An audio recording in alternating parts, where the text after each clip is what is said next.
Imposible. Iyon ang unang salitang pumasok sa isip ni Lorenzo Santiago habang nakatitig sa babaeng nakaupo sa maruming semento sa gitna ng sigawan at alingasaw ng Quiapo. Hindi pwedeng siya to. Mula sa loob ng kanyang malamig at tahimik na sasakyan, tila huminto ang mundo. Ang ingay ng mga busina, ang sigaw ng mga tindera, ang pagod na mga mukha ng libu-libong taong naglalakad ay biglang naglaho. Tanging ang babaeng iyon na lamang ang kanyang nakikita. Isang multo mula sa nakaraan, isang sugat na 8 taon na niyang pilit kinakalimutan pero patuloy pa ring kumikirot. Ang kanyang Almira. Napakuyom ang kanyang kamao. Ang pamilyar na hapdi ay muling gumapang sa kanyang dibdib. Bakit? Bakit dito? At bakit ganito? Ang buhok nitong dating alon-alon at laging amoy sampagwita ay ngayoy magulo at nanlalagkit. Ang balat nitong dati kayumanggi at makinis ay ngayoy sunog sa araw at may bahid ng dumi. Ang mga damit nitong simple pero laging malinis ay ngayoy punit-punit na basahan. Pero ang mga matang iyon, kahit gaano pa kapungay at pagod, kilalang kilala niya ang mga matang iyon na minsan niyang minahal ng higit pa sa kanyang buhay. Sir Enzo, okay lang po ba kayo? Naputo lang kanyang pagtitig ng magsalita ang kanyang driver na si Mang Tonyo. Doon lang niya napansin na halos hindi na siya humihinga. Itabi mo ang sasakyan, utos niya. Nanginginig ang boses. Pero sir, bawal pong huminto dito. Matra-traffic po tayo lalo. I said stop the car. Sigaw niya, isang bagay na hindi niya kailanman ginawa. Gulat na sinunod ni Mang Tonyo ang utos. Bago pa man tuluyang huminto ang sasakyan, binuksan na ni Enzo ang pinto. Sinalubong siya ng nakakapasong init ng hapon, isang mundong ibang-iba sa artipisyal na lamig ng kanyang sasakyan at opisina. Hindi niya pinansin ang mga businang nakakabingi. Tinahak niya ang siksikan, binabangga ang mga taong hindi niya nakikita. Ang kanyang mga mata ay nakatuon lamang sa iisang direksyon. Habang papalapit siya, lalong bumibilis ang kabog ng kanyang dibdib. Bawat hakbang ay parang isang dagok. Nasa tabi ng babae ang isang maliit na batang lalaki, payat at marungis, na may hawak na karton, na may nakasulat, "Konting tulong po para sa pagkain." Nang nasa harapan na nila siya, biglang nag-angat ng tingin si Almira. Ang pagod sa kanyang mga mata ay napalitan ng gulat. Pagkatapos ay ng purong takot. Agad niyang hinila ang bata, palapit sa kanya, na tila gustong itago ito mula sa paningin ni Enzo. Pero huli na ang lahat. Sumulyap si Enzo sa bata. At sa sandaling iyon, mas matinding dagok ang kanyang naramdaman. Ang mga mata ng bata, ang hugis ng panga. Ang mga matang iyon ang nakikita niya sa salamin tuwing umaga. Nanlamig ang kanyang mga kamay. Naramdaman niya ang pag-ikot ng kanyang sikmura. Almira, parang kulog ang salitang lumabas sa kanyang bibig. Nakita niya ang panginginig ng mga labi nito. Isang butil ng luha ang pumatak mula sa mga mata nito. Dumaloy sa pisnging may bahid ng alikabok. Inilahad niya ang kanyang kamay. Hindi sigurado kung ano ang gagawin. Gusto niya itong hawakan, pero parang napapaso siya sa itsura nito. Enzo? Halos pabulong na sagot nito, puno ng sakit at hiya. Biglang tumingala ang bata. Ang mga mata nitong kamukhang-kamukha niya ay diretso siyang tiningnan. May pagtataka, may inosenteng kuryosidad, at sa isang iglap, nawala ng kulay ang mukha ng bata. Pumikit ang mga mata nito, at walang anumang babala. Bumagsak ito sa semento. Baste! Ang anak ko. Nawala ang lahat ng pag-aalinlangan sa isip ni Enzo. Ang takot at galit ay napalitan ng isang damdaming mas malakas. Ang pangangailangang iligtas ang bata. Lumuhod siya sa semento. Hindi inalintana ang alikabok at dumi na kumapit sa kanyang mamahaling pantalon. Hinawakan niya ang pulso ng bata. Mahina. Mabilis. Baste! Gumising ka, anak! Paulit-ulit na sigaw ni Almira habang niyuyugyog ang walang malay na katawan. Ang kanyang mga luha ay walang tigil sa pagpatak, lumilikha ng putik sa maalikabok na mukha ng bata. Huwag mo siyang yugyugin, mariing utos ni Enzo. Buong ingat niyang binuhat ang bata at halos mapamura siya sa gaan nito. Parang isang manika na walang laman, butot balat. Ang init na nagmumula sa balat nito ay hindi normal. Nilalagnat ito ng mataas. Tumayo si Enzo. Yakap ang bata sa kanyang mga braso. Ang suot niyang puting-puting long sleeves ay nabahira ng dumi mula sa damit ng bata. Isang mantsa na simbolo ng pagguho ng kanyang maayos na mundo. Nagsimula nang magkumpulan ang mga tao, mga usisero't usisera na bumubulong. Anong nangyari? Nahimatay yung bata. Kawawa naman. Baka gutom lang. Hindi sila pinansin ni Enzo. Tumingin siya sa paligid, sa mga mukhang nagtataka. Sumigaw siya ng buong lakas, ang boses ng isang CEO na sanay mag-utos, pero ngayon ay basag sa desperasyon. Tumawag kayo ng ambulansya. Sa tabi niya, napaluhod na lamang si Almira sa semento. Ang mga kamay ay nakatakip sa kanyang mukha. Ang kanyang mga hikbi ay nalulunod sa ingay ng kuyapo na tila walang pakialam. Ang amoy ng ospital, iyon ang unang bumalot sa kamalayan ni Almira. Amoy ng alkohol, gamot, at isang artipisyal na kalinisan na tila humuhusga sa bawat bahid ng dumi sa kanyang pagkatao. Ang lamig. Nanginginig siya sa loob ng emergency room, hindi dahil sa aircon, kundi sa takot. Nakaupo siya sa isang sulok, sa isang plastik na upuan na parang yelo sa kanyang balat. Pinilit niyang gawing maliit ang kanyang sarili. Yakap-yakap ang mga tuhod, na para bang sa pagliit niya ay magiging invisible siya. Hindi kami bagay dito. Paulit-ulit na bulong ng kanyang isip. Ang bawat nurse na dumadaan, ang bawat malinis na sahig, ang bawat puting pader ay sumisigaw ng isang katotohanan. Isa siyang basahan na napadpad sa isang palasyo ng paggaling. At ang hiya ay parang asidong unti-unting tumutunaw sa kanya. Ilang metro mula sa kanya, nakatayo si Enzo. Nakikipag-usap sa isang doktor na may seryosong mukha. Hindi niya marinig ang pinag-uusapan nila, pero nababasa niya ang pag-aalala sa tindig ni Enzo.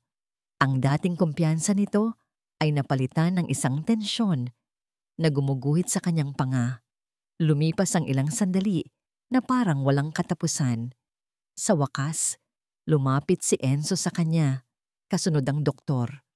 Agad siyang napatayo. Mrs. Dimasalang. Panimula ng doktor. Ang boses ay malumanay pero mabigat. Hindi niya pinansin ang paggamit nito sa kanyang apelyido. Ang anak niyo po, si Baste, ay may malubhang kondisyon. Base sa initial test, siya po ay may aplastic anemia. Parang nabingi si Almira. Ang mga salita ay pumasok sa kanyang tenga pero wala itong kahulugan. Ano? Ano po yon?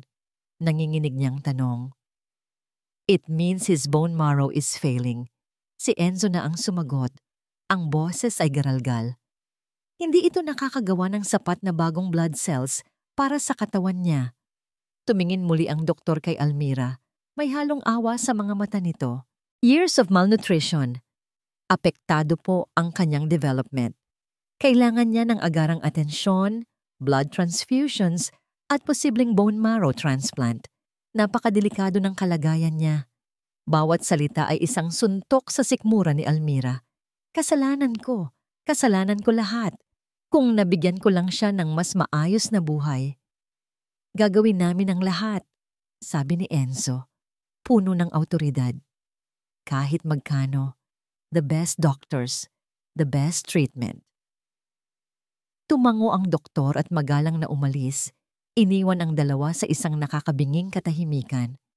Humarap si Enzo sa kanya. Ang mga mata nito ay hindi na nagpapakita ng galit o gulat, kundi isang malalim na sakit na tila ngayon lang niya nakita. Dahan-dahan itong lumapit, bawat hakbang ay mabigat. Napaatras si Almira hanggang sa maramdaman niya ang malamig na pader sa kanyang likuran.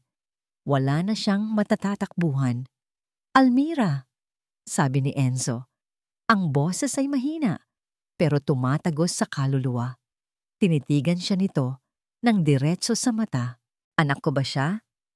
Ang tanong na yon. Ang tanong na 8 taon niyang kinatakutan. Ang tanong na alam niyang darating. Bumuhos ang mga luhang kanina pa niya pinipigilan.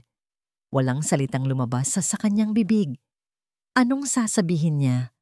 Paano niya ipapaliwanag ang 8 taon ng paghihirap, ng pagtatago, ng pag-iisa? Hinawakan ni Enzo ang kanyang balikat. Hindi mahigpit, pero sapat na para hindi siya makagalaw. "Sagutin mo ako. Is he my son?" Sa gitna ng kanyang mga hikbi, wala siyang nagawa kundi ang dahan-dahang tumango. Isang tango na sumira sa huling piraso ng kanyang pagkatao. Isang pag-amin na nagbigay kay Enzo ng lahat ng karapatan. Nakita niya ang pagbabago sa mukha ni Enzo. Isang mabilis na kislap ng sakit na sinundan ng isang matigas na determinasyon. Bumuntong hininga ito ng malalim. Tila pinapasa ng bigat ng buong mundo. "The doctor said he needs a blood transfusion immediately," sabi ni Enzo. Ang boses ay naging malamig at businesslike. "He has a rare blood type, the same as mine." Hindi na yun tanong, iyon ay isang hatol. "Santiago siya," deklara ni Enzo. Bawat salita ay may bigat ng isang martilyo. "At simula ngayon, sa akin na ang responsibilidad niya." Tumingin si Enzo sa kanya. Ang mga mata ay nag-aapoy. "Uuwi kayo sa akin." Hindi iyon isang pakiusap. Iyon ay isang utos. Ang biyahe papunta sa bahay ni Enzo ay walang kibo.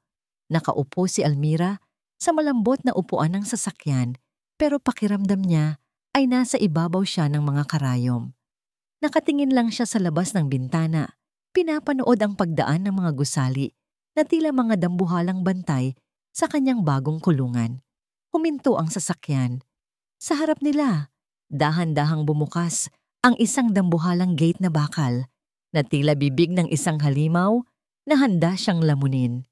Sa likod nito ay isang mansyon, hindi isang palasyo, na sumisigaw ng kapangyarihan at yaman na hinding-hindi niya kailanman mauunawaan. Ito ang impyernong minsan na niyang tinakasan. At habang umaandar ang sasakyan papasok sa driveway, natanaw niya ang isang figura na naghihintay sa may malaking pinto. Nakatayo ito ng tuwid na tuwid, nakasuot ng isang eleganteng bestida, ang mukha ay walang anumang emosyon. Pero kilalang kilala ni Almira ang mga matang iyon, mga matang malamig pa sa yelo, mga matang pumuno sa kanyang mga bangungot sa loob ng 8 taon. Si Doña Beatriz. Hindi ito tahanan. Ito ay isang museo. Iyon ang naisip ni Enzo habang buhat-buhat si Baste papasok sa malaking pintuan ng Santiago Mansion. Ang malamig na hangin mula sa aircon ay sumalubong sa kanila, isang malupit na kaibahan sa init at alikabok ng Quiapo na nakakapit pa rin sa kanilang mga balat. Sa kanyang likuran, naririnig niya ang mabibigat at alanganing hakbang ni Almira. Ramdam niya ang takot nito at hindi niya ito masisisi. Sa gitna ng grand staircase, nakatayo si Doña Beatriz Santiago. Hindi ito gumalaw. Nakatingin lang ito sa kanila mula sa taas. Parang isang reyna na pinapanood ang pagpasok ng mga daga sa kanyang palasyo. Ang suot nitong itim na silk dress at ang kumikinang na perlas sa leeg ay tila sandata na nagpapaliit sa sinumang humarap sa kanya. "Ma," basag ni Enzo sa katahimikan. Ang boses niya ay pagod, pero matigas. Dahan-dahang bumaba ng hagdan si Doña Beatriz. Ang tunog ng kanyang heels sa marmol na sahig ay parang countdown ng isang bomba. Huminto ito ilang hakbang mula sa kanila. Ang mga mata nito ay hindi tumingin kay Enzo, kundi dumiretso kay Almira na nakayuko sa likuran niya. "So," panimula ng Donya, ang boses ay parang yelo. The street rat decided to crawl back. Naramdaman ni Enzo ang pag-urong ni Almira. "Stop it, ma!" Mabilis na sagot ni Enzo. Hinigpitan niya ang hawak sa natutulog na si Baste. "Hindi ito ang oras para dyan. May sakit ang bata. Apo niyo siya." Tumawa ng mahina si Doña Beatriz. Isang tawang walang halong saya. "Apo, sigurado ka ba, Lorenzo? O baka naman isa lang yan sa mga batang pinulot niya sa kalsada para pirahan tayo?" Bago pa makasagot si Enzo, bumukas ang pinto ng living room. "Tita Bea, I heard Enzo is home." Lumabas si Catriona Velarde. Elegante, mabango, at laging perpekto ang ayos. Natigilan ito nang makita ang eksena. Ang nangiti sa mga labi nito ay dahan-dahang naglaho, napalitan ng isang mapanuring tingin na puno ng pandidiri. "Oh my God!" Bulalas ni Catriona, nagtakip ng ilong gamit ang kanyang mamahaling panyo. "Enzo, bakit amoy estero dito?" Tiningnan ni Catriona si Almira mula ulo hanggang paa. Ang tingin na yon ay mas masakit pa sa sampal. "Almira?" sabi ni Catriona na parang hindi makapaniwala pero may kislap ng tuwa sa mga mata. "Buhay ka pa pala? Akala ko tuluyan ka nang naging pulubi." "Kat, enough!" babala ni Enzo. "Uuwi na sila dito. Get used to it." "Dito?" hysterical na tanong ni Catriona. Tumingin ito kay Doña Beatriz. "Tita, papayag kayo? Magkakalat lang sila ng germs dito. Look at that kid. Baka may sakit yan na makahawa." "May sakit ang anak ko dahil sa hirap." Nanginginig na sagot ni Enzo.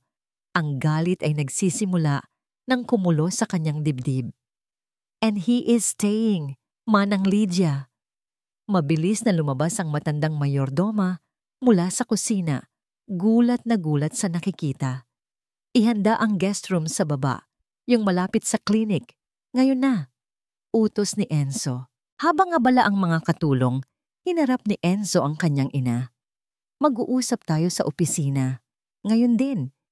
Ibinigay muna ni Enzo si Baste sa pangangalaga ng private nurse na kakarating lang at sinenyasan si Almira na sumunod sa nurse. Nakita niya ang takot sa mata ni Almira nang iwan siya nito sa hallway kasama si Catriona. Pero kailangan niyang harapin ang kanyang ina. Sa loob ng opisina, sumabog ang galit ni Doña Beatriz. "Anong kahibangan ito, Lorenzo? Bringing that woman back? At ang batang yon, sinisira mo ang reputasyon natin. Anong sasabihin ng mga business partners na ang CEO ng Santiago Group ay may pinulot na pamilya sa Quiapo?" "Anak ko siya, ma." Sigaw ni Enzo. Humampas ang kamay sa mesa. "Dugo ko siya. At kung hindi dahil sa pakikialam niyo noon, hindi sana siya lumaki sa hirap." Natigilan si Doña Beatriz. Saglit na dumaan ang gulat sa mukha nito, pero agad ding napalitan ng tigas. "Ginawa ko ang kailangan para sa kinabukasan mo. At tignan mo ngayon, Enzo. Nasa tuktok ka. Dahil sa akin." "Nasa tuktok ako pero mag-isa ako." Madiin na sagot ni Enzo. "Hindi na ako papayag na manipulahin niyo ako ulit. Dito sila titira. At kailangan niyong tanggapin yon." Tinalikuran niya ang kanyang ina. Pagod na siya. Gusto na niyang makita si Baste. Binuksan niya ang pinto at lumabas. Sa hallway, nakita niya si Almira na nakatayo mag-isa, mukhang nawawala. Wala na si Catriona. Lalakad na sana si Enzo palapit kay Almira nang biglang bumukas muli ang pinto ng opisina sa likuran niya. Lumabas si Doña Beatriz. Akala ni Enzo ay tapos na ang usapan. Huminto siya para tignan kung ano pa ang sasabihin ng ina. Pero nilampasan lang siya nito. Dire-diretsyong naglakad si Doña Beatriz palapit kay Almira. Nanatili si Enzo sa kinatatayuan niya. Pinagmamasdan ng dalawa. Nakita niya kung paano napaatras si Almira nang lumapit ang Donya. Nakita niya ang panginginig ng mga balikat ng kanyang asawa. Hindi naririnig ni Enzo ang sinasabi ng kanyang ina. "Masyado itong mahina." Pero nakita niya ang paglapit ng mukha ni Doña Beatriz sa tenga ni Almira. Isang bulong. Isang simpleng bulong. Nakita niya ang biglaang pamumutla ni Almira.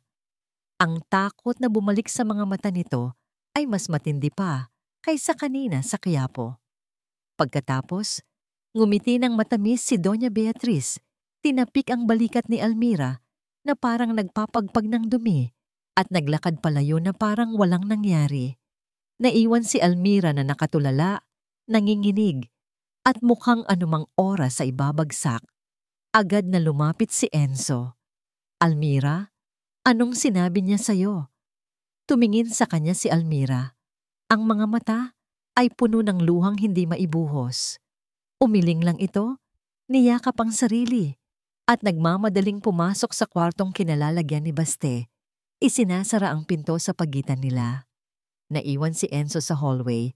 Ang lamig ng bahay ay tumatagos hanggang sa kanyang buto. Alam niyang nagsisimula pa lang ang giyera. Ginto ang hawla, pero hawla pa rin.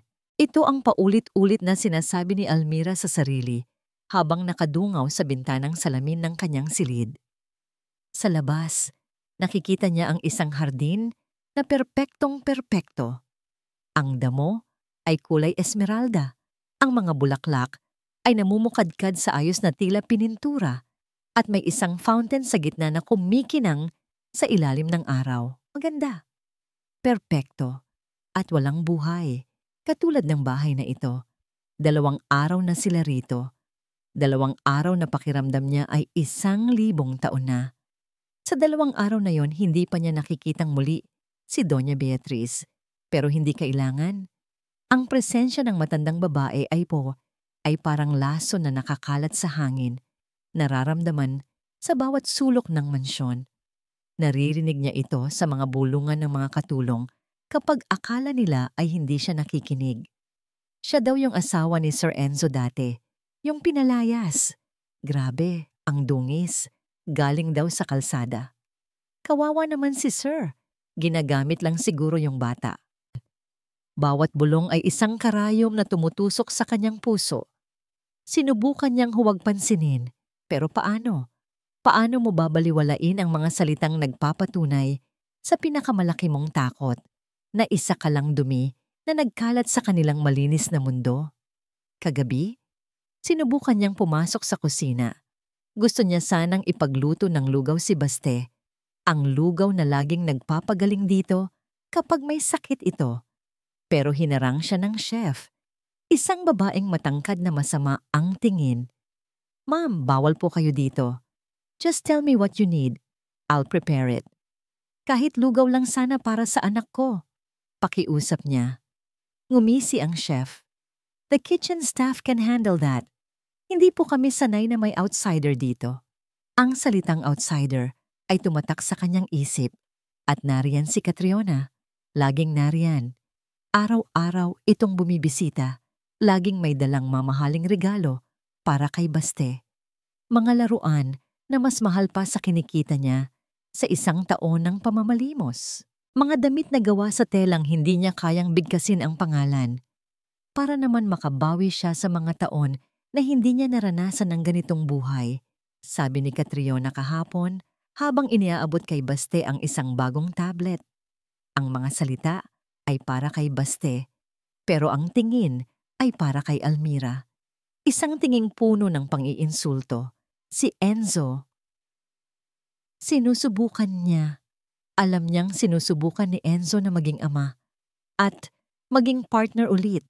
Gabi-gabi, umuuwi ito galing trabaho at dumidiretso sa kwarto nila para kumustahin si Baste. Pero may distansya sa pagitan nila. Isang malaking pader na binuo ng 8 taon ng pagkakahiwalay at mga kasinungalingan. Masyado itong abala. Laging may kausap sa telepono. Laging may importanteng meeting.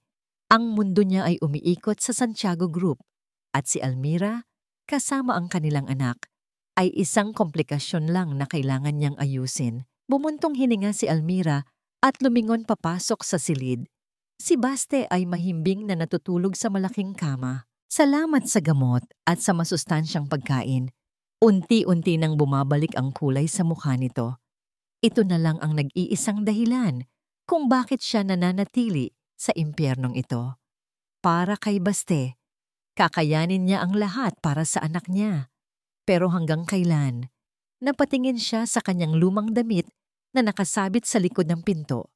Ang damit na suot niya noong araw na mahanap sila ni Enzo. Hindi niya ito tinatapon. Ito ang paalala niya sa kung saan siya tunay na nabibilang. Ipinasok niya ang kamay sa bulsa ng maruming bestida at naramdaman niya ang isang bagay doon. Kinuha niya ito, isang maliit, matigas na piraso ng tinapay. Ang tirang agahan nila ni Baste noong araw na yon sa Quiapo. Tinitigan niya ang tinapay sa kanyang palad, isang simbolo ng kanilang buhay noon. Mahirap, pero malaya. Mahirap, pero sa kanila. Walang nanghuhusga, walang bumubulong. Naramdaman niya ang unti-unting pag-init ng kanyang mga mata. Isang butil ng luha ang pumatak, hindi sa sahig na marmol, kundi sa piraso ng tinapay. Dito, sa loob ng isang kwartong mas malaki pa sa lahat ng tinirhan niya sa buong buhay niya, na napapalibutan ng karangyaan, ngayon lang niya naramdaman ang tunay na gutom. Gutom sa respeto, gutom sa pagtanggap, gutom sa isang lugar na matatawag niyang tunay na tahanan. May mali. Alam ni Enzo na may mali. Hindi niya kailangang maging henyo para makita yon. Nakikita niya ito sa paraan ng pag-iwas ni Almira sa kanyang mga mata. Nakikita niya ito sa panginginig ng mga kamay nito tuwing may lumalapit na katulong. Nakikita niya ito sa kalungkutang bumabalot dito na tila isang itim na kumot kahit pa nakatira na ito sa isang mansyon. Gabi-gabi, pag-uwi niya mula sa opisina, nadadatnan niya itong nakaupo sa tabi ng kama ni Baste. Binabantayan ang paghinga ng bata na para bang anumang oras ay babawiin ito sa kanya. "Kumain ka na ba?" tanong niya kagabi. "Umiling lang ito. May gusto ka bang kainin? Sabihin mo lang, ipapaluto ko." Umiling lang ulit ito. Ang mga mata ay hindi umaalis kay Baste. Pakiramdam ni Enzo ay isa siyang estranghero sa sarili niyang bahay. Sinusubukan niyang buwagin ang pader sa pagitan nila, pero sa bawat hakbang niya palapit, tila lalo itong lumalayo. Ramdam niya ang bigat ng 8 taong pagkukulang. 8 taon na wala siya sa tabi nito. Paano niya pupunan ng ganoong kalaking kongbay? Isang gabi, habang naglalakad siya sa pasilyo papunta sa kanyang opisina, natigilan siya. Nakita niya si Almira na nakaupo mag-isa sa may bintana, sa dulo ng hallway, nakatingin sa labas, sa madilim na hardin. Ang liwanag ng buwan ang tanging nagbibigay ilaw sa malungkot nitong mukha. Gustong-gusto niya itong lapitan. Gusto niyang umupo sa tabi nito, hawakan ang kamay nito, at sabihing, "Nandito na ako. Hindi na kita pababayaan." Pero natigilan siya. Anong karapatan niyang sabihin iyon? Minsan na niya itong pinabayaan. Habang nakatayo siya roon, nag-aalinlangan, nakita niya ang isa pang anino na dahan-dahang lumalapit kay Almira, si Manang Lydia, ang kanilang matandang mayordoma. Ang babaeng nasa pamilya na nila bago pa man siya ipanganak. May dala itong isang tasa sa isang maliit na tray. Inilapag nito iyon sa tabi ni Almira. "Magtsaa ka muna, Hija." Narinig ni Enzo ang mahinang boses ni Manang Lydia. Pampainit ng sikmura. Nakita niya ang gulat sa mukha ni Almira. Tumingin ito sa matanda, pagkatapos ay sa tasa ng tsa. "Salamat po." Halos pabulong na sagot ni Almira. Umupo si Manang Lydia sa tabi nito. Ilang sandali silang walang imik. Si Enzo ay nanatiling nakatago sa dilim, pinapanood sila. "Huwag mong isipin ang sinasabi ng iba," biglang sabi ni Manang Lydia. Ang boses ay puno ng isang kakaibang lambing. Ang puso ng isang ina ang laging tama. "Huwag mong kalimutan yan."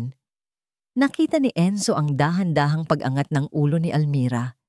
Isang kislap ng pag-asa o marahil ay pagtataka ang dumaan sa mga mata nito. Tumango ito nang marahan sa matanda. Hindi na nagsalita pa si Manang Lydia. Tumayo lang ito, marahang tinapik ang balikat ni Almira at umalis. Kinabukasan, sinadya ni Enzo na puntahan si Manang Lydia sa kusina. "Manang, Panimula niya, kamusta si Almira noong nandito pa siya dati? Nagulat ang matanda sa tanong. Itinigil nito ang pagpupunas ng mga plato at humarap sa kanya.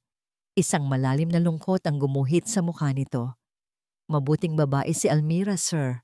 Sagot nito, umiiwas ng tingin. Masyadong mabuti para sa bahay na to. May gusto pa sanang itanong si Enzo. Gusto niyang malaman kung ano talaga ang nangyari noong araw na umalis si Almira. Pero alam niyang hindi magsasalita si Manang Lydia laban sa kanyang ina. Masyado itong tapat. Tinalikuran na lang niya ito at naglakad paalis. Ngunit ang mga salita ng matanda ay tumatak sa kanyang isipan. Masyadong mabuti para sa bahay na to. Nang gabing iyon, hindi alam ni Enzo na may ibang nangyayari sa loob ng mansyon. Habang mahimbing na ang tulog ng lahat, dahan-dahang naglakad si Manang Lydia papunta sa isang lumang silid sa west wing ng bahay, ang dating kwarto ni Almira. 8 taon nang sarado ang kwartong ito. 8 taon na walang sino mang pumapasok. Pero lingid sa kaalaman ng lahat, linggo-linggo itong pinupunasan at nililinis ni Manang Lydia, na para bang naghihintay sa pagbabalik ng tunay na may-ari. Pumasok siya sa loob. Ang amoy ng alikabok at lumang kahoy ay sumalubong sa kanya. Lumuhod siya sa tabi ng kama. Mula sa ilalim nito, hinila niya palabas ang isang maliit at antigong baul na gawa sa kahoy. Nanginginig ang kanyang mga kamay habang binubuksan ito. Sa loob, sa ilalim ng ilang piraso ng damit ng sanggol na hindi kailanman naisuot, ay may isang sobre. Luma na at naninilaw. Kinuha niya ito. Isang liham na ipinagkatiwala sa kanya ni Almira. 8 taon na ang nakalipas na may bilin. Manang, kung sakaling hanapin niya ako, kung sakaling magtanong siya, pakibigay po ito sa kanya. Pero hindi nagtanong si Enzo noon at si Doña Beatriz ay nagbanta.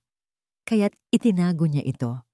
Sa loob ng 8 taon, binabagabag siya ng kanyang konsensya.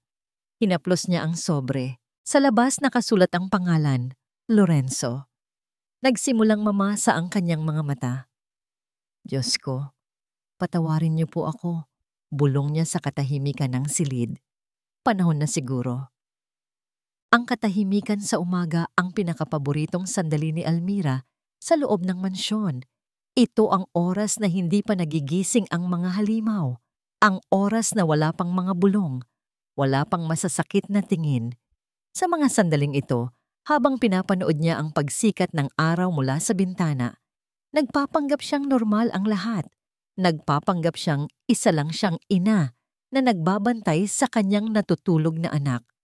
Ngunit ang katahimikan ngayong umaga ay kakaiba. May bigat, may tensyon. Naramdaman niya ito paglabas niya ng kwarto. Ang mga katulong na nakasalubong niya ay hindi lang siya iniiwasan. Tila sila takot na tumingin sa kanya. Nagmamadali silang umalis sa kanyang dinaraanan na parang may dala siyang nakakahawang sakit. Pumunta siya sa dining hall para kumuha ng gatas para kay Baste. Nadatnan niya doon si Doña Beatriz, nakaupo na sa kanyang pwesto sa dulo ng mahabang mesa, nagbabasa ng dyaryo habang humihigop ng kape. Pero ang mas nakapagtaka ay ang TV sa sulok. Nakaon ito ng malakas sa isang morning news program. Hindi ito normal. Ayaw na ayaw ni Doña Beatriz ng ingay habang nag-aagahan. Good morning, bati ni Almira. Pilit nang ngumingiti. Hindi sumagot ang Donya. Hindi man lang ito nag-angat ng tingin mula sa dyaryo. Kumuha na lang si Almira ng isang baso sa aparador. Habang nagsasalin siya ng gatas, narinig niya ang boses ng news anchor sa TV. Isang kontrobersyal na kwento ang bumabalot ngayon sa isa sa pinakamakapangyarihang pamilya sa bansa. Isang source ang naglabas ng mga larawang ito. Kuha di umano sa Quiapo, ilang linggo na ang nakalipas. Biglang lumitaw sa screen ang isang pamilyar na imahe. Nabitawan ni Almira ang baso. Bumagsak ito sa sahig at nabasag, kasabay ng pagbasag ng kanyang puso. Ang litrato nila ni Baste. Noong araw na yon, ang marungis nilang muka, ang karton na may nakasulat na humihingi ng tulong, ang larawan ng kanilang kahirapan at desperasyon, ngayon ay nakabalandra sa buong Pilipinas para pagpistahan. Ayon sa source, ang babae sa larawan na kinilalang si Almira Di Masalang ay ang di umano'y dating asawa ng business tycoon na si Lorenzo Santiago. Matapos ang 8 taon, bigla itong nagpakita kasama ang isang batang may malubhang sakit na sinasabi nitong anak ng CEO. "Patayin niyo yan," malamig na utos ni Doña Beatriz sa isang katulong. Hindi pa rin inaalis ang tingin sa dyaryo. Agad namang pinatay ng katulong ang TV, pero huli na. Ang lason ay naikalat na. Napayuko si Almira, nanginginig, habang pinupulot ang mga bubog sa sahig. "Hayaan mo na yan," sabi ng Donya. "May mga basurang tagalinis lang ang dapat mag-asikaso." Ang mga salita ay tumama sa kanya ng mas masakit kaysa sa mga bubog na humiwa sa kanyang daliri. Hindi niya namalayan na dumudugo na pala ito. Biglang bumukas ang pinto at pumasok si Enzo na parang bagyo. Ang mukha niya ay galit na galit, ang telepono ay nakadikit sa kanyang tenga. "I don't care how much it costs. Take it down. Take them all down now." Sigaw niya sa kausap sa telepono. Nakita niya si Almira na nakaluhod sa sahig. Agad niyang ibinaba ang tawag at lumapit dito. "Almira, are you okay?" Hinawakan niya ang kamay nitong may sugat. "Huwag mo akong hawakan." Ang mga salita ay lumabas sa bibig ni Almira na kasing lamig ng sahig na marmol. Hinila niya ang kanyang kamay mula sa pagkakahawak ni Enzo. "Almira, I'm sorry. Hindi ko alam kung paano." "Hindi mo alam." Tumayo si Almira. Ang mga mata ay nag-aapoy sa galit at sakit na ngayon lang nakita ni Enzo. "Sino sa tingin mo ang gumawa nito, Enzo? Sino pa ba? Ang mahal mong ina? O baka naman yung alipores niyang si Catriona?" Tumingin si Enzo kay Doña Beatriz na kalmado pa ring nakaupo, na parang nanonood lang ng isang dula. "Ma, may kinalaman ka ba dito?" Ngumiti lang ang Donya. "The truth hurts, doesn't it?" Nagkalat lang naman sa social media ang totoo niyang pagkatao. Anong masama doon? Hindi na nakasagot si Enzo. Tinalikuran sila ni Almira. Naglakad siya pabalik sa kanyang kwarto. Bawat hakbang ay parang may nakadagan na 1 toneladang bigat. Isinara niya ang pinto at isinandal ang likod dito. Napahagulhol siya ng walang tunog. Ang mga luha ay malayang dumadaloy sa kanyang pisngi. Kinuha niya ang kanyang cellphone, isang luma at basag na modelo, na bigay sa kanya ni Enzo. Binuksan niya ang social media, isang pagkakamali. Ang kanyang mukha ay nasa lahat ng dako. Ang mga komento ay parang mga batong ipinupukol sa kanya. "Gold digger! User!" Ginagamit pa yung bata para magkapera. Kawawang Santiago family. Mukhang pera talaga ang babae. Sana mamatay na lang yung bata para wala nang pang-blackmail. Ang huling komento ang sumira sa kanya. Tumingin siya kay Baste na mahimbing pa ring natutulog, walang kamalay-malay, sa kasamaang bumabalot sa kanilang mundo. Lumapit siya dito at hinaplos ang pisngi nito. "Idinadamay na nila ang anak ko. Dito na ang hangganan." Akala niya kaya niyang tiisin ang lahat para kay Baste. Ang mga insulto, ang mga bulong, ang pagtrato sa kanya na parang basura. Pero ito, ang pagwasak sa kanyang dignidad at pagkatao sa harap ng buong mundo, ang paggamit sa sakit ng kanyang anak para ipamukha sa kanya na isa siyang masamang ina. Hindi na niya kaya. Tumingin siya sa paligid ng marang niyang kwarto. Ang malambot na kama, ang mamahaling kurtina, ang mga modernong gamit. Hindi ito ang mundo nila. At hinding-hindi magiging mundo nila. Tumayo siya. Sa isang iglap, nawala ang lahat ng pag-aalinlangan. Napalitan ito ng isang malamig at matigas na desisyon. Binuksan niya ang aparador. Kinuha niya ang kanyang lumang bag, ang nag-iisang pag-aari niya. Inilagay niya sa loob ang ilang pirasong damit ni Baste na bigay ni Enzo at ang piraso ng tinapay mula sa kanyang bulsa. Iyon lang. Sumulat siya sa isang maliit na piraso ng papel. Hindi ito isang liham ng pamamaalam. Isa lang itong simpleng pasasalamat. Pagkatapos, dahan-dahan niyang ginising si Baste. "Anak, aalis na tayo," bulong niya. Kinahapunan, bumalik si Enzo sa kwarto. Pagod at bigo. Ginamit niya ang lahat ng kanyang koneksyon at pera, pero huli na ang lahat. Ang kwento ay kumalat na parang apoy. Pagbukas niya ng pinto, isang nakakabinging katahimikan ang sumalubong sa kanya. Walang almira, walang baste. Ang malaking kama ay perpektong nakaayos na parang hindi man lang nahigaan. Ang mga mamahaling laruan na bigay ni Catriona ay nakatambak sa isang sulok. Hindi ginalaw. Nagmamadali siyang pumasok. Binuksan niya ang aparador. Wala na ang mga damit nila. Malinis. Walang bakas na may tumira doon. Maliban sa isang bagay. Sa ibabaw ng unan, may isang maliit na papel na nakatupi. Kinuha niya ito. Nanginginig ang kanyang mga kamay habang binubuklat niya ito. "Salamat sa lahat, pero hindi ito ang mundo namin. Hanapin niyo sila." Ang boses ni Enzo ay malamig at walang emosyon, pero sa ilalim nito ay isang nagngangalit na bulkan ng pag-aalala. Nakatayo siya sa gitna ng sala. Ang lukot na papel mula kay Almira ay nasa nanginginig niyang kamay. "Sir, saan po namin sila hahanapin?" Tanong ng kanyang head of security sa kabilang linya. "Hindi ko alam.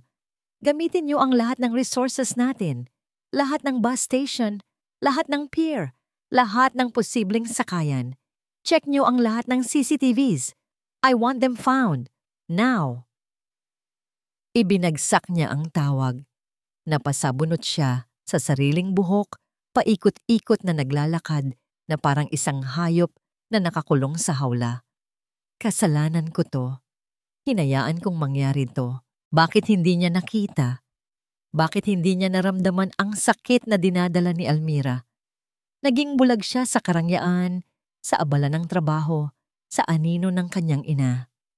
Akmang tatawag siyang muli nang may humarang sa kanyang dinaraanan. "Sir Enzo, sandali." Si Manang Lydia. Puno ng bigat ang mga balikat at namumugto ang mga mata.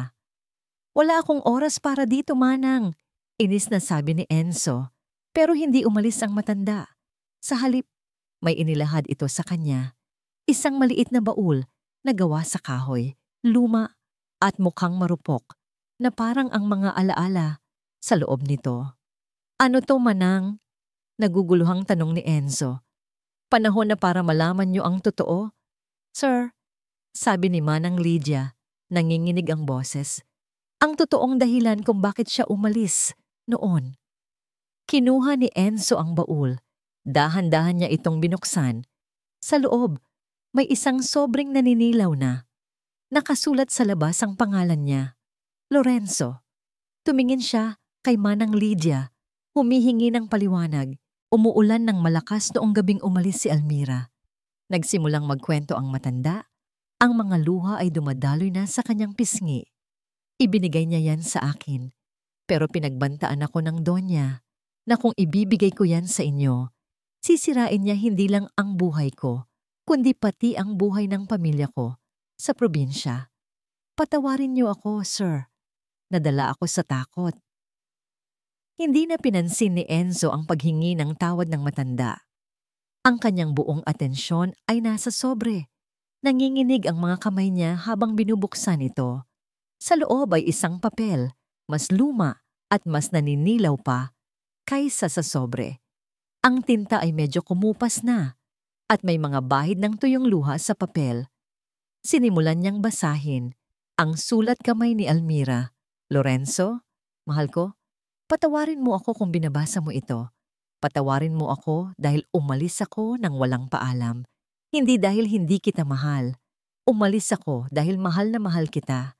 Kaninang hapon, pinapunta ako ng mami mo sa opisina niya. Pinapili niya ako. Ang pera o ikaw?" Ang sabi ko, "Ikaw. Ikaw ang pipiliin ko kahit anong mangyari." Pero may isa pa siyang sinabi. Isang bagay na sumira sa akin. Alam niyang buntis ako. Sinabi niya na kung hindi ako lalayo sa'yo, kung ipipilit ko ang pagbubuntis ko, gagawa siya ng paraan para mawala ang batang dinadala ko. Sinabi niya na may mga doktor siyang kayang bayaran para sabihing may komplikasyon at kailangan itong ilaglag. At pagkatapos, sisirain niya ang buhay mo. Enzo, natakot ako. Hindi para sa sarili ko, kundi para sa buhay ng magiging anak natin. Ang nag-iisang piraso mo na maiiwan sa akin. Kaya pinili kong umalis. Pinili kong iligtas ang anak natin. Kahit ang kapalit nito ay ang pag-iwan sa'yo. Mamahalin ko siya para sa ating dalawa. At balang araw, sana mapatawad mo ako. Mag-iingat ka palagi.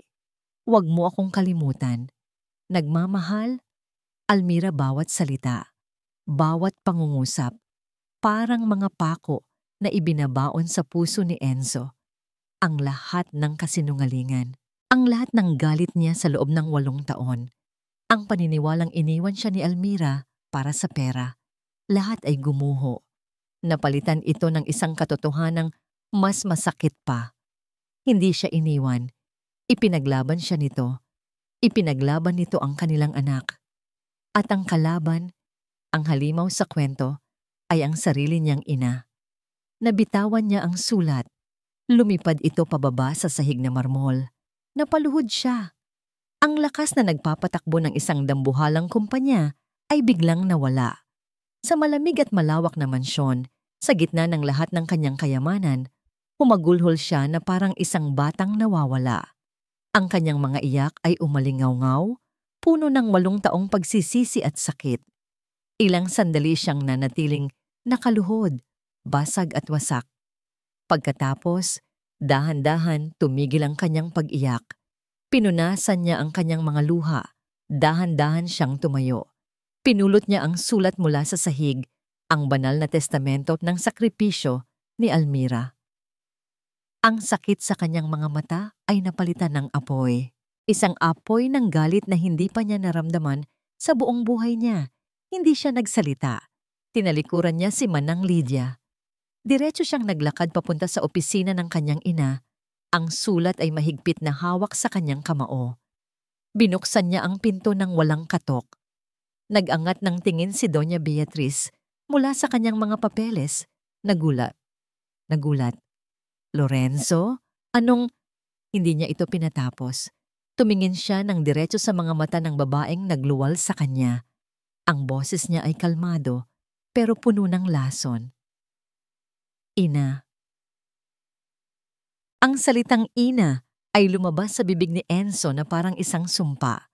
Naramdaman ni Doña Beatriz ang panganib. Sa unang pagkakataon sa maraming taon, nakita niya sa mga mata ng kanyang anak ang isang bagay na hindi niya kontrolado. Isang apoy na hindi niya kayang patayin. Anong problema mo, Lorenzo? Tanong niya. Pilit na pinapanatili ang kanyang awtoridad. Dahan-dahang naglakad si Enzo palapit sa kanyang mesa. Ang bawat hakbang ay mabigat. Hindi siya sumigaw. Hindi siya nagwala. Mas nakakatakot ang kanyang katahimikan. Huminto siya sa harap ng mesa. Dahan-dahan, marahan, na para bang isang sagradong bagay, inilapag niya ang naninilaw na sulat sa ibabaw ng makintab na kahoy. Naaalala mo ba to, Ma? Tanong niya. Ang boses ay sobrang kalmado. Tumingin si Doña Beatriz sa sulat. Isang mabilis na kislap ng gulat at takot ang dumaan sa kanyang mga mata bago niya ito muling naitago sa likod ng isang malamig na maskara. Hindi ko alam ang sinasabi mo. Isa lang yang lumang basura. Basura? Gumisi si Enzo, isang nangising walang bahid ng saya. Ito ang buhay na sinira mo. Ito ang 8 taon na ninakaw mo sa akin. Ito ang apo mo na halos mamatay sa gutom dahil sa'yo. Ginawa ko yon para sa'yo. Tumaas na ang boses ng Donya. Para ilayo ka sa isang babaeng walang pangarap. Isang hamak na scholarship student na sisirain lang ang pangalan natin. Pero mahal ko siya. Sumabog si Enzo. Ang kamao niya ay humampas sa mesa na nagpatalsik sa mga papel. At dinadala niya ang anak ko. Pinagbantaan mo siyang ipapalaglag mo ang sarili mong apo. Anong klase kang ina? Anong klase kang tao? Isang ina na gagawin ang lahat para sa ikabubuti ng kanyang anak. Para sa ikabubuti ko o para sa reputasyon mo. Sigaw ni Enzo pabalik. Hindi mo to ginawa para sa akin. Ginawa mo to para sa sarili mo. Dahil hindi matanggap ng pride mo na ang isang Lorenzo Santiago ay iibig sa isang ordinaryong babae. Dahil para sa'yo, hindi kami mga tao. Mga pawn kami sa chess game mo. Natigilan si Doña Beatriz. Wasak na ang kanyang depensa. Sa harap ng purong galit at katotohanan mula sa kanyang anak, wala na siyang masabi. Nandidiri ako sa'yo, sabi ni Enzo. Bawat salita ay parang lason. Sa lahat ng ginawa mo, sa pagiging halimaw mo. Tinalikuran niya ang kanyang ina na ngayon ay nakatulala na lang. Ang muka ay namumutla. Security! Sigaw ni Enzo sa intercom. I-trace niyo ang cellphone ni Almira. Iping niyo ang huling lokasyon. Ngayon din. Ilang minuto lang ang lumipas, nakuha niya ang sagot. Isang bus terminal sa Cubao. Kumaripas ng takbo si Enzo. Hindi na niya inisip ang sasakyan. Sumakay siya sa unang taxi na nakita niya. Cubao Bus Terminal, bilisan mo, bayad kita doble. Ang biyahe ay parang walang katapusan. Bawat segundo ay parang isang karayom. Paano kung nakaalis na sila? Paano kung huli na ang lahat? Nang makarating sila, tumakbo siya papasok sa magulo at maingay na terminal. Pinuno ng amoy ng diesel at pawis ng mga tao. Hinanap ng kanyang mga mata ang bawat sulok, bawat upuan, bawat pila. At doon, sa isang madilim na sulok, sa likod ng isang basurahan, nakita niya sila. Nakaupo si Almira sa sahig, yakap-yakap si Baste na natutulog sa kanyang kandungan. Nakatingin lang ito sa kawalan. Ang muka ay blangko, ang mga mata ay wala ng luha, na parang naubos na ang lahat ng kaya niyang iyakan. Dahan-dahang lumapit si Enzo. Ang galit niya kanina ay napalitan ng isang matinding awa at pagsisisi. Nang maramdaman ni Almira ang kanyang presensya, nag-angat ito ng tingin. Walang gulat, walang emosyon, pagod na lang. Umalis ka na, Enzo, sabi nito. Ang boses ay mahina at basag. Hayaan mo na kami. Hindi sumagot si Enzo. Sa halip, dahan-dahan siyang lumuhod sa maruming sahig. Sa harap nilang dalawa. Ang mamahalin niyang sapatos at pantalon ay nabasa sa sahig na may mga mantsa ng kung ano-ano. Patawarin mo ako, Almira, sabi niya. Ang boses ay nanginginig. Sa lahat, sa pagiging duwag ko, sa hindi ko pagprotekta sa inyo, sa pagiging bulag ko. Inilahad niya ang kanyang kamay. Sa palad niya ay ang luma at lukot na sulat. Binasa ko na. Alam ko na ang lahat. Tumingin si Almira sa sulat at pagkatapos ay sa mga mata ni Enzo. At doon, sa wakas, bumagsak ang mga luhang kanina pa nito pinipigilan. Isang iyak na puno ng 8 taong sakit, pangungulila at pag-iisa. Tumayo tayo, sabi ni Enzo. Ang boses ay puno ng isang bagong determinasyon. Lumaban tayo, Almira. This time, together. Umiling si Almira. Paano? Paano natin lalabanan ang isang halimaw na nasa sarili mong pamilya? Ipapakita natin sa kanila, sabi ni Enzo, hinawakan ng kamay ni Almira. Ipapakita natin sa kanilang lahat kung sino ka talaga, kung sino tayo. Tumigil sa pag-iyak si Almira. Tinitigan niya si Enzo. Isang bagong liwanag ang nagsimulang sumilay sa kanyang mga mata. Isang tapang na matagal nang natutulog. Dahan-dahan siyang tumango. Pero hindi para bumalik sa mansyon. Lalaban ako, sabi niya. Ang boses ay matatag na ngayon. Sa teritoryo nila, sa mundo nila. Tumingin siya ng diretso kay Enzo. Sa party, sa harap ng lahat ng tao nila. Ang salamin ay hindi nagsisinungaling. Nakikita ni Almira ang kanyang refleksyon. Isang babaeng hindi niya na halos kilala. Nakasuot siya ng isang simpleng navy blue na bestida. Walang alahas, maliban sa isang manipis na kwintas na bigay ni Enzo. Ang kanyang buhok ay nakapusod ng simple. Ang kanyang muka ay may manipis na kolorete. Sapat lang para itago ang mga bakas ng 8 taong paghihirap. Maganda siya. Sa unang pagkakataon, sa napakatagal na panahon, naramdaman niyang maganda siya. Pero sa ilalim ng ganda, nandoon ang takot. Nanginginig ang kanyang mga kamay. Basa sa pawis ang kanyang mga palad. Ang bawat tibok ng kanyang puso ay isang malakas na dagundong sa kanyang dibdib na tila gustong kumawala at tumakbo. Gusto niyang tumakbo. Gusto niyang magtago. Gusto niyang kalimutan ang gabing ito. Handa ka na ba? Napalingon siya. Nakasandal si Enzo sa hamba ng pinto, nakasuot ng isang eleganteng itim na suit. Ang mga mata nito ay puno ng pag-aalala, pero meron ding paghanga at suporta. Umiling si Almira. Hindi, sagot niya ng totoo. Pakiramdam ko masusuka ako. Lumapit si Enzo sa kanya. Hinawakan nito ang kanyang nanginginig na mga kamay. Hindi mo kailangang gawin to kung ayaw mo. Sabi nito ng mahina. Pwede tayong umalis. Magsimula sa ibang lugar. Tayo lang 3. Tumingin si Almira sa mga mata ni Enzo. Nakita niya ang sinseridad doon. At sa isang iglap, nawala ang bahagi ng kanyang takot. Dahil alam niyang anuman ang mangyari ngayong gabi, hindi na siya nag-iisa. Hindi, sabi niya. Humigpit ang hawak sa kamay ni Enzo. Kailangan kong gawin to. Hindi para sa kanila. Hindi para sa'yo. Para sa sarili ko. At para kay Baste. Para malaman ng anak niya na ang ina niya ay hindi isang duwag. Ngumiti si Enzo. Isang nangiting puno ng pagmamalaki. Kung ganoon, handa na tayo. Ang Santiago Charity Ball, ang pinakamalaking social event ng taon. Daan-daang pinakamayayaman at pinaka-impluwensyal na tao sa bansa ang naroroon. Pagpasok pa lang nila ni Enzo sa grand ballroom ng isang 5-star hotel, lahat ng mga mata ay napunta sa kanila. Ang mga bulungan ay nagsimula agad, parang isang kuyog ng mga bubuyog. Siya yung babae sa balita. Ang kapal ng mukha niyang magpakita dito.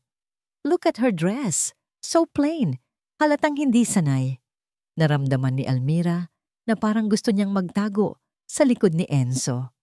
Ngunit pinigilan niya ang sarili. Itinaas niya ang kanyang noo. Sinalubong niya ang bawat mapanuring tingin. Hindi na siya ang babaeng nakayuko sa kuyapo. Sa isang table sa harap, nakita niya ang 2 taong pinakakinamumuhian niya sa mundo. Si Doña Beatriz, na mukhang reyna sa kanyang itim na gown, pero may bakas ng pagkabalisa sa mukha. At si Catriona, na nakasuot ng isang matingkad na pulang bestida, ang kulay ng panganib. Nagulat ang 2 nang makita sila, lalo na si Catriona. Ang ngiti nito ay nannigas. Napalitan ng purong galit. Dire-diretso silang naglakad ni Enzo, papunta sa kanilang table. Nakatabi lang ng table ni na Doña Beatriz. Bawat hakbang ay isang laban. Umupo sila. Ang tensyon sa pagitan ng 2 table ay halos nahihipo. Nagsimula ang programa. Mga talumpati. Mga parangal. Hindi nakikinig si Almira. Ang buong atensyon niya ay nakatuon sa entablado. Naghihintay sa sandaling matagal na niyang kinatatakutan. At dumating na nga ito. And now, let's all welcome, for a very special message, a woman whose passion for charity is as beautiful as she is, Miss Catriona Velarde. Tumayo si Catriona, ngumingiti na parang isang anghel. Umakyat ito sa entablado, ngunit nang magsalita ito sa mikropono, ang boses nito ay parang demonyo. Good evening, everyone. Panimula nito, ang boses ay matamis, pero puno ng kamandag. Tonight, we celebrate charity, the act of giving to those in need. Huminto ito at tiningnan ng diretso si Almira. But tonight, we must also be reminded to expose those who abuse it, those who use pity and manipulate others for their own selfish greed. Nagsimula na namang magbulungan ng mga tao. Lahat sila ay nakatingin kay Almira.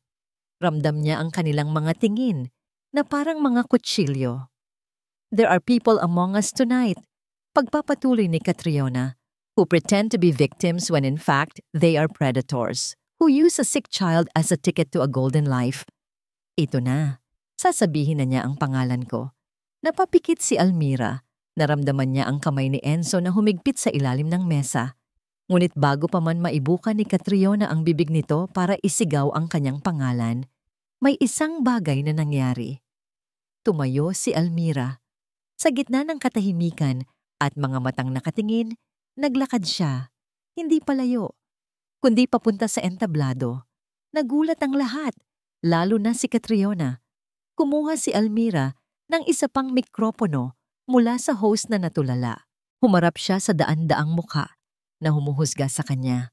Nanginginig ang kanyang buong katawan, pero ang kanyang boses, nang magsalita siya, ay kalmado at malinaw. I have a story to tell. Isang pagkakamali. Alam ni Doña Beatriz na isang malaking pagkakamali ang pag-akyat ni Catriona sa entablado. Masyadong predictable, masyadong halata. Ngunit sa galit nito, hindi na ito nakinig. At ngayon, ang pagkakamaling iyon ay nanganak ng isang mas malaking bangungot. Pinanood ni Doña Beatriz ang babaeng 8 taon niyang sinubukang burahin sa mundo. Pinanood niya itong tumayo, maglakad, ng may dignidad na hindi niya alam kung saan nanggaling, at humawak ng mikropono. Ang buong atensyon ng ballroom ay nakay Almira. Ang katahimikan ay nakakabingi. Hindi ko po babanggitin kung sino ako. Panimula ni Almira. Ang boses nito ay bahagyang nanginginig, pero may bigat. Dahil ang kwento ko po ay hindi lang tungkol sa akin. Ito po ay kwento ng isang ina. Naramdaman ni Doña Beatriz ang pagbilis ng tibok ng kanyang puso. May mga nagsasabi po na ginagamit ko ang aking anak. Pagpapatuloy ni Almira, ang mga mata ay diretso sa audience. Tama po sila. Ginagamit ko po siya. Ginagamit ko po siya bilang lakas, bilang inspirasyon, bilang nag-iisang dahilan para bumangon ako sa bawat umaga sa loob ng 8 taon. Isang katahimikan ang bumalot sa mga lamesa. Ang mga bulungan ay nahinto. 8 taon ko pong itinaguyod mag-isa ang aking anak. Sa Quiapo, sa ilalim ng araw at ulan, sa gitna ng gutom at panghuhusga, nagkasakit po siya. Isang sakit na dulot ng kahirapan.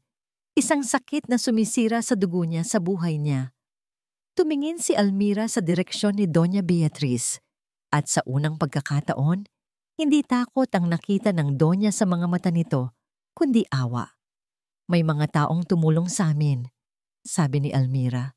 Pero may isang tao po, na sa halip na tumulong, ay lalo pa kaming ibinaon sa putik. Isang taong napakayaman at napakamakapangyarihan. Isang taong naniniwala na ang pag-ibig ay may presyo at ang mga mahihirap na tulad ko ay basura lamang na dapat itapon. Bawat salita ay parang isang sampal sa mukha ni Doña Beatriz. Nagsimula siyang mamawis sa ilalim ng kanyang mamahaling gown. Ang mga tingin ng mga tao ay nagsimulang bumaling sa kanya. Hindi po niya binanggit ang pangalan ko. Bulong niya sa sarili. Wala siyang pruweba. Hindi niya ako tinanggalan ng pera, sabi ni Almira sa entablado. Ang tinanggal niya sa akin ay ang aking karapatan bilang tao. Ang tinanggal niya sa aking anak ay ang karapatan nitong magkaroon ng ama. At ang tinanggal niya sa ama ng aking anak ay ang katotohanan. Sa tabi ng entablado, nakita ni Doña Beatriz ang kanyang anak, si Lorenzo. Nakatayo ito, nakatingin kay Almira ng may pagmamahal at pagmamalaki. Pagkatapos, lumingon ito sa kanya. Ang tingin ni Enzo ang sumira sa lahat. Wala itong galit. Wala itong puot. Ang nakita niya sa mga mata ng kanyang anak ay isang bagay na mas masakit pa. Pagkadismaya, isang malalim na kalungkutan. na para bang ang inang minahal at nirespeto nito sa buong buhay niya ay bigla na lang naglaho at napalitan ng isang estranghero. Hindi ko po hinihingi ang awa ninyo. Pagtatapos ni Almira, ang kanyang boses ay basag na sa emosyon. At lalong hindi ko po hinihingi ang pera ninyo. Ang hinihiling ko lang po ngayong gabi ay sa susunod na makakita kayo ng isang ina na nakaupo sa kalsada, yakap ang kanyang anak. Sana po, bago nyo siya husgahan, isipin nyo muna na baka ang tanging kasalanan niya lang ay ang magmahal ng sobra. Binitiwan ni Almira ang mikropono. Isang nakakabinging katahimikan ang sinundan ng isang palakpak. Tapos isa pa, hanggang sa ang buong ballroom ay nagpalakpakan. Mga taong mayayaman na ngayon ay nahihipo ng isang kwentong mas totoo pa kaysa sa kanilang mga peking ngiti. Si Catriona ay naiwang nakatulala sa entablado, nalimutan at talunan. Ngunit hindi na ito nakikita ni Doña Beatriz. Ang tanging nakikita niya ay ang kanyang anak na umaakyat sa entablado para salubungin si Almira, hawakan ang kamay nito at talikuran siya. Sa sandaling iyon, gumuho ang mundo ni Doña Beatriz Santiago.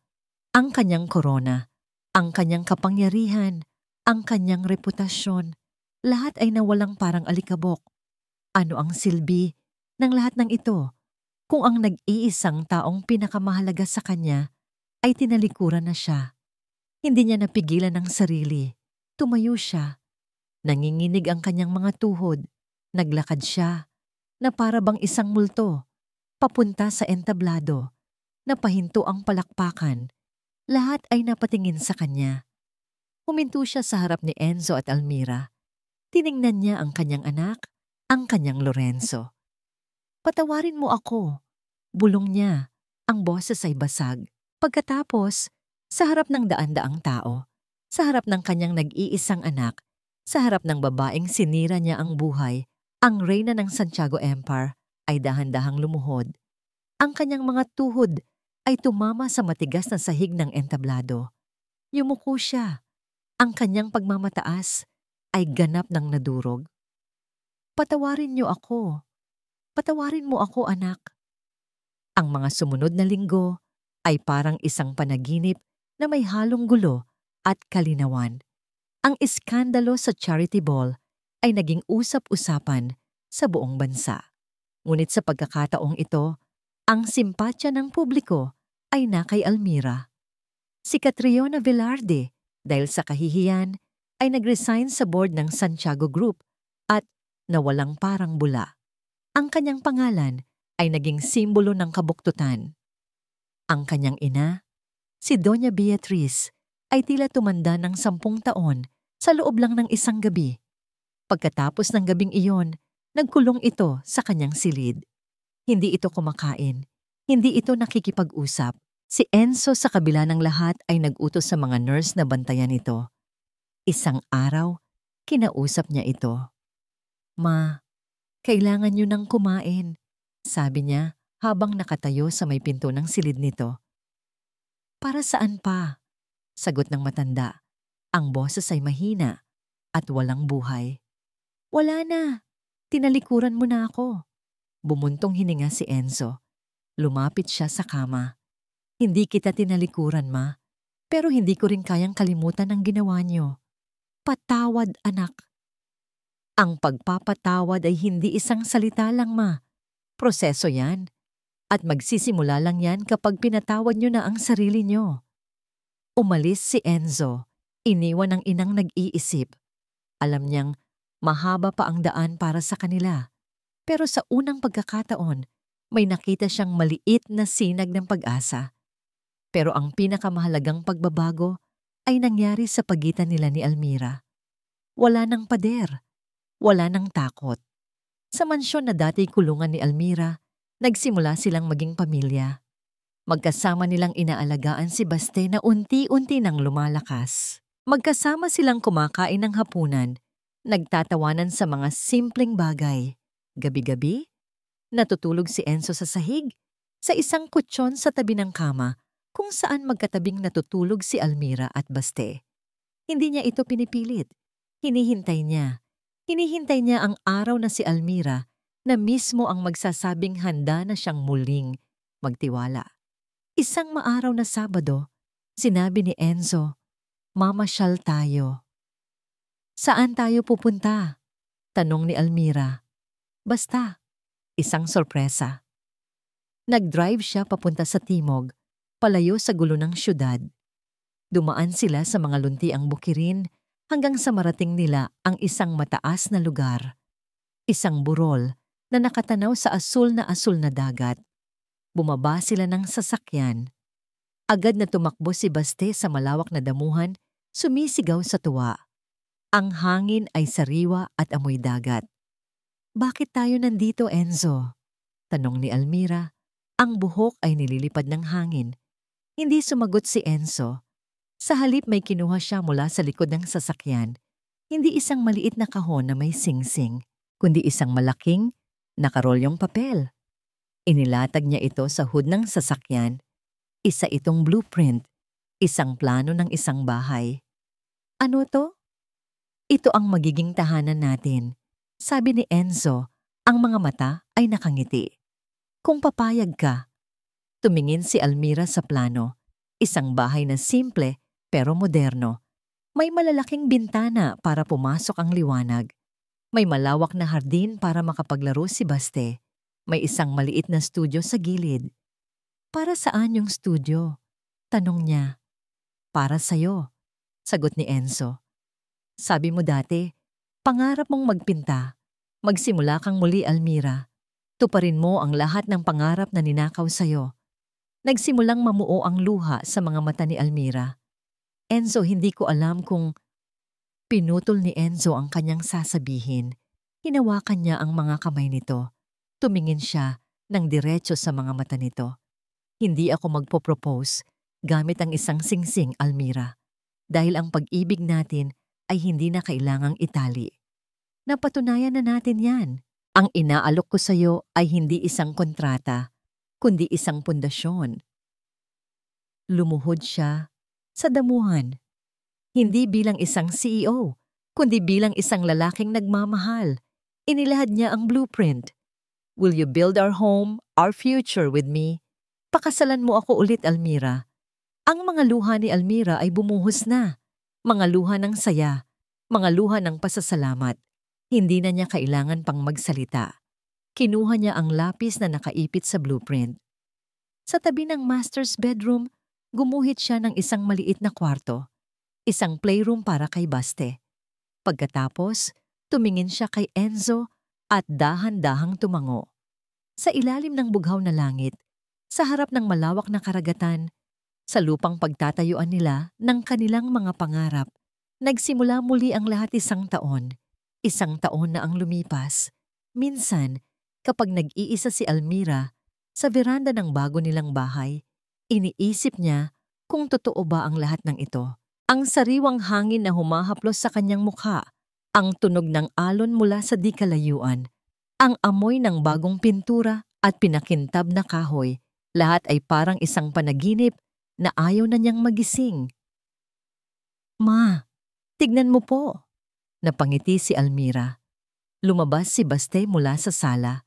Hawak ang isang libro. Hindi na ito ang payat at sakiting bata mula sa Quiapo.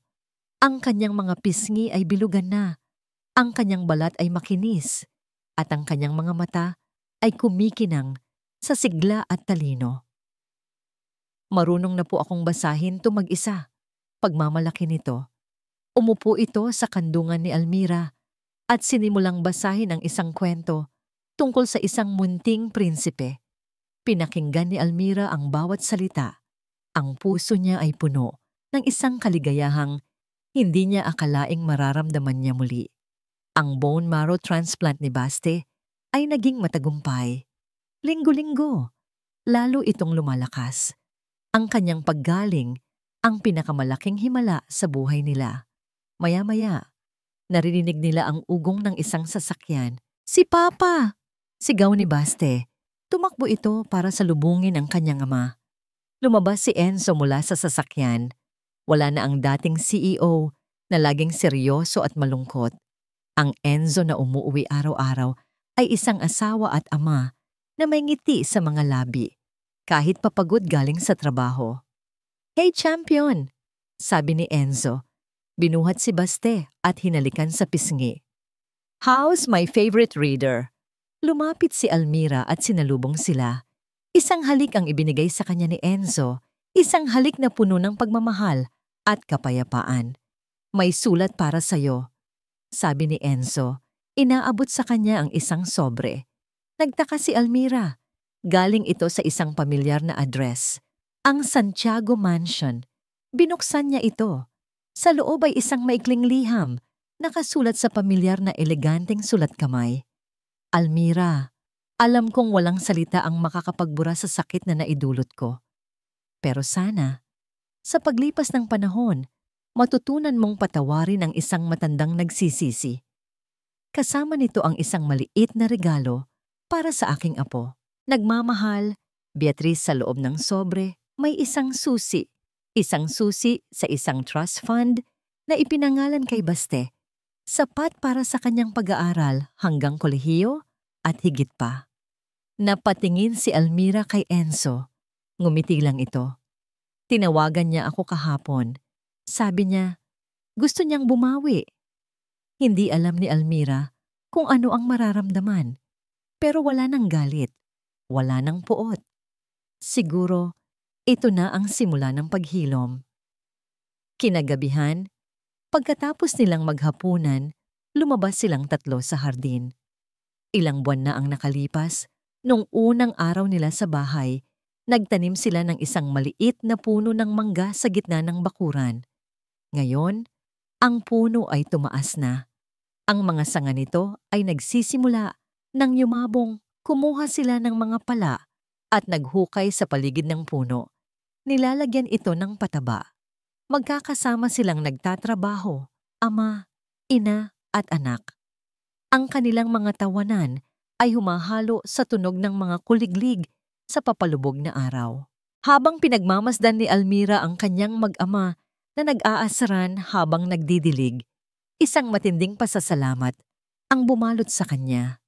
Ang buhay ay hindi perpekto. May mga sugat na mananatili. May mga alaala na hindi mabubura. Ngunit natutunan niyang ang mga sugat na yon ang nagpatibay sa kanila. Ang mga alaalang iyon ang nagturo sa kanila kung ano ang tunay na mahalaga. Tumingala siya sa kanilang bahay, isang bahay na itinayo hindi lang ng semento at kahoy, kundi ng pagpapatawad, pagtitiwala, at isang pag-ibig na sinubok ng panahon at pinatibay ng bagyo.